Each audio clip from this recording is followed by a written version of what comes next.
what we're going to do now is we're going to clamp the leaf springs. Now, this is called clamping. Let me find a light here for you guys. So we are clamping the leaf springs together. The rules allow me to have 2 clamps per side. So I got one there, and I got one there. We're not allowed to go over anything over 5/8 bolts. The size of the plates is limited to 6x2. So we are basically following the rules as best as we can. I've used up all my 5/8 hardware that's long enough. I got a bin of 5/8 over there, but they're not long enough. So I'm going to have to go to town and buy some more hardware. Now this is not flat stacking. This is just clamping. We're not allowed to flat stack.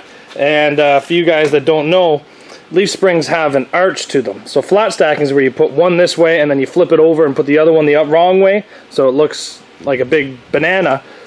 And you clamp them together. And you do that repeatedly until you get a flat stack. Flat stacks are unbelievably strong. We are not allowed them. We allow 2 clamps per leaf spring per side. So there you go. I got this side done. I got this side done. We're gonna have to drill out some more on the drill press over there. Just use my step bit and drill them out. I think I almost get 3/4, and then I put the 5/8 foot through so it's got some play. I didn't really want longer bolts. As you can see, they pretty much come out flush, and the reason that is it's something else to get hung up on something. So less chances of getting hung up, the better, right?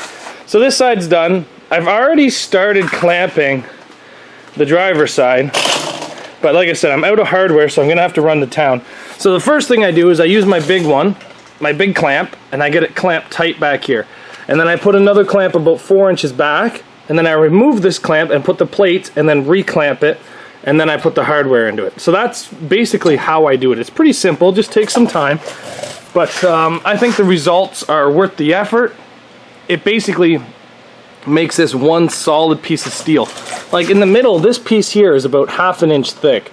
So basically you're adding a 1/2 inch plate, 2 feet long, 2.5 feet long to the chassis basically. Now, this is going to be a weak point now, your shackles, because of how this is designed, and especially because this is starting to buckle. But if I can get this to hold together, I'm probably going to run some 9-wire around here, through here, and just try to suck that as tight as I can. So that, and the fact that the shackle does break, this is not going to go too far out of the way. I'm going to probably use 9-wire seat belts, anything I can to try to hold this thing together. So that's my plan. Like I said, I've already got the driver's side done, and I'm just starting on the passenger side now, but I do have to run to town. But the back of this truck is almost done. I've got the rear end done, I've got the the driver's side done, the passenger side coming along. I got the tires welded on. And all I basically got to do is finish clamping this side and then add my 9-wire, and the back end of this truck is done as far as I'm concerned. So I got to take some parts out of my welder and head to town. I'm having problems with the wire feed on the welder. So I'm just going to get that looked at, and then I'll come back to this rear end. I'm going to probably buy quite a bit of chain while I'm in town because I want to chain the rear end up as well. Put a little bit more pressure on the rear end, try to get these a little straighter. Now there's no weight on it, but you see how straight I already have that? The straighter these are, the better. So that's what I'm trying to aim for. So I'm going to keep going at this, and I'm probably going to run to town here within the next 20 minutes. I got to send some motor mounts off in the mail, and that's about it. So those ones just got welded up. These are my last 2. So actually there's 3 of them, but one of them's not being welded while it's being sent out. So I'm sending out my last 3 mounts today. I'm waiting to get some more cut, and then they'll be available again.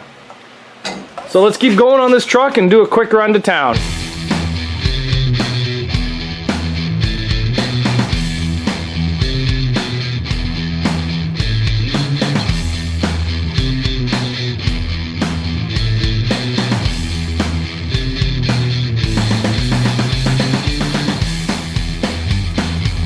It has been a long day, but we got all the clamps on, as you can see right there and right there. I've got the chain on, which has actually sucked it down quite a bit. I still got to put the 9-wire and the seat belts just in case that shackle breaks, but honestly, this thing is looking pretty good. Had a couple buddies come over and they folded the side of the box open, so I am going to have to put that back and bolt it on. Frankenstein's really starting to show it's got a fake scar right there and a real scar up here. But here you go, this side here is done. You got the clamps on it, both sides. thing's looking great. It's been a lot of effort to get it to here. I actually just drove it out of the shop and forgot it had no brakes. And yeah, so the rear end's welded now. Did a little bit of a chirp with the rear tires. Everything's looking great. So here's the thing. I can get this thing tuned. I can get more power out of it. I can delete the security out of it. I can advance the timing. I can get rid of the map sensor. I can get rid of the temperature sensor. I can do a lot to this thing. But the question is, do I really want to do that? Do I really want to invest all that money into this motor if I'm really not planning on running it again? I'm not sure. That's a question I'm going to have to figure out in the upcoming weeks, probably, but still a while away. No big rush for that as of right now. I will have to bleed the brakes once the wife comes back from her vacation, but she should be happy. Everything's coming along. We got the battery in it, got the gas tank in it. Oh, and here's something else I've done. A little bit of ingenuity and some time, and I have a Camry shifter in it. Now this here is the original shifter that came in the truck when I got it, and here's a Toyota Camry shifter. So there's park, there's reverse, there's low, reverse, low, park. So both of these shifters actually work. So just in case one breaks, it does have a secondary shifter. This one right here, it is actually pretty hard to find the gears, and because I use the original key to start, it kind of needs to be in park or neutral to be able to start. I might bypass that and put a push button in it here for the wife, but it was actually kind of hard to find gears with this one. I know I could have welded a washer onto it, but I'd rather just actually get a shifter that lines all the gears up. So reverse, low, reverse, park. Every gear is, the Toyota Camry shifter actually worked very well with the actual transmission here. I just built a little bracket that came off the side of it and did it all like that. I believe that is a Honda Civic pump I'm having run out this LS transport truck battery. So everything's coming along, and this truck's probably going to be ready in almost no time. So thanks everybody for watching. It's been a long day. As you can see, it's dark outside now. It's got to be 10 o'clock at night, and I got to go to work tomorrow. But the truck is coming along very well. Little things left to do, but it'll probably be driving out of the shop very shortly. Just put some power steering fluid into it and everything like that. So it's coming along. Thanks everybody for watching, and we'll see you back here tomorrow in Zach's Workshop.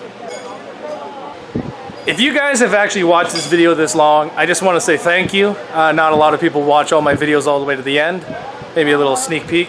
I bet you everybody that's watched the video this long has actually liked and subscribed. I haven't asked you guys to like and subscribe in quite some time, but I think it's about time.